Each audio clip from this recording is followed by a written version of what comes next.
हाय दोस्तों, नमस्कार, प्रणाम। मैं सतीश सत्या और सत्या न्यूज बुक में आप सभी का स्वागत है। एक कहानी बताने जा रहा हूँ जो कि हरियाणा का बात है और मैं आप लोगों को बताने जा रहा हूँ। चलिए दोस्तों, थोड़ा से स्टैंड भी सही कर लेते हैं। एक कहानी है हरियाणा के फरीदाबाद में एक गांव लगता है सिकोना। सिकोना गांव में ही विद्यालय है जिसका नाम है सरस्वती सीनियर सेकेंडरी स्कूल,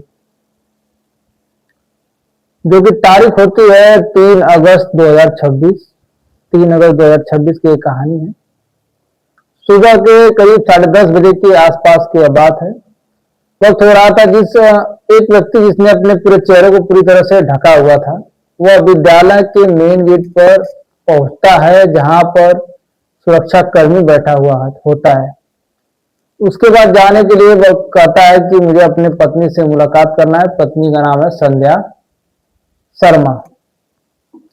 जैसे ही नाम सुनता है सुरक्षा गार्ड संध्या शर्मा का नाम सुनता है, तुरंत उन्हें जाने के लिए इजाजत दे देता है। काम करिए, अंदर जाने के लिए इजाजत दे देता है। तो वह उसे जाइए, अंदर जाइए, उसे वह अंदर ले चला जाता है। साथ ही संध्या शर्मा के पास एक मैसेज भेजा जाता है कि तुम्हारे पति तुम्हारा इंतजार कर रहे हैं, वह आकर मुख्य द्वार के पास आ जाइए, मुलाकात कर लीजिए। जैसे ही संध्या शर्मा ने यह बात सुनी, क्योंकि उनका जो मोबाइल है वह ठीक से काम नहीं कर रहा है, वह अपने पति से मिलने के लिए जैसे ही वहां पहुंचते हैं तो कदकाठी देखने के बाद उन्हें थोड़ा आभास होता है, एहसास होता है कि आखिरकार यह व्यक्ति कौन है जिसने अपने चेहरे को पूरी तरह से कवर किया हुआ है। वह यह नहीं समझ पा रहे थे कि वह कवर किए चेहरे पीछे उनका पति है या कोई और। इससे पहले कि वह कुछ समझ पाती, तभी उसका हाथ पकड़ा जाता है। हाथ खींचकर एकदम से अपने पास खींचने की कोशिश की जाती है और तभी एक के बाद एक चाकू मारने शुरू कर देते हैं। करीब 36 बार उसने पत्नी को, जो बोला कि मैं मेरी पत्नी, उसको 36 बार चाकू मारा। 34 सेकंड में 36 बार, इतना फुर्ती उसका था कि 34 सेकंड में 36 बार उससे वार किया। चाहे पेट हो या चाहे सीना हो, गला हो, शरीर के अलग अलग हिस्से में 34 बार वार किए, 36 बार वार किए। तो महिला खून से लथपथ हो जाती है, जमीन पर गिर जाती है, चीख पकार मच जाती है। चीख पकार मचने के बाद जो आरोपी होता है वहां से जैसे उसने अपने चेहरे को कवर किया होता था, और इस मौका पाते ही वहां से भाग जाता है। अब इस विद्यालय में कक्षा 12 तक के छात्रा छात्राएं पढ़ते हैं। बड़ी संख्या में यहाँ शिक्षक शिक्षिकाएं भी हैं, बाकी स्टाफ भी मौजूद हैं।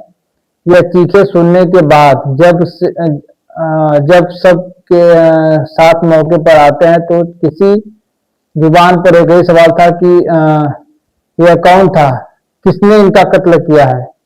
तब सुरक्षा कर्मी आता है और आने के बाद कहता है कि वो जो गेट पर आया था, उसने आने के बाद कहा कि मैं उसका पति हूँ। गेट पे आने के बाद जो आदमी बोल रहा था कि मैं उसका पति हूँ, वही उनके साथ चेहरे पे उनको चाकू मार के चला गया। कोई और था तो कहानी के माध्यम से असली सच कातिल को जानने को बचाने की कोशिश करते हैं, आखिरकार वो कौन था और उस शिक्षिका के कत्ल पीछे कहानी क्या है। नमस्कार, प्रणाम। अब मैं उस कहानी के बारे में अच्छे से बता रहा हूँ। सत्या न्यूज बुक में आप सभी का स्वागत है। आपको सुनाने जा रहा हूँ, सच्ची घटना है जो हरियाणा प्रदेश के फरीदाबाद में एक गांव लगता है सिरोही। सिरोही गांव में एक प्राइवेट स्कूल होता है और इस प्राइवेट स्कूल में शिक्षक शिक्षिकाएं पढ़ाने के लिए आते हैं। साथ ही जो विद्यालय में छात्र छात्राएं होते हैं वो पढ़ने के लिए और आते हैं। और इसी के पास एक गांव लगता है कोट गांव।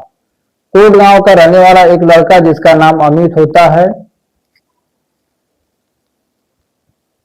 यह अब से लगभग 2 साल पुराना बात है। उस लड़के की उम्र लगभग 19 साल के आसपास होती है।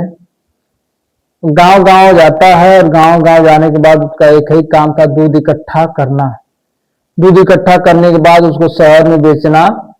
ऐसे ही जब शहर आता है जाता है और उसके रास्ते में एक शिक्षिका सामने पड़ जाती है। शिक्षिका को देखने के बाद वह देखते ही रह जाता है। दरअसल शिक्षिका जो होती है वह बेइंतहा खूबसूरत होती है, उसकी खूबसूरती पे वह लट्टू हो जाता है।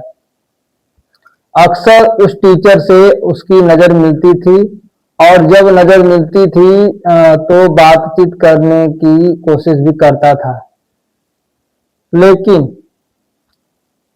लेकिन अंदर से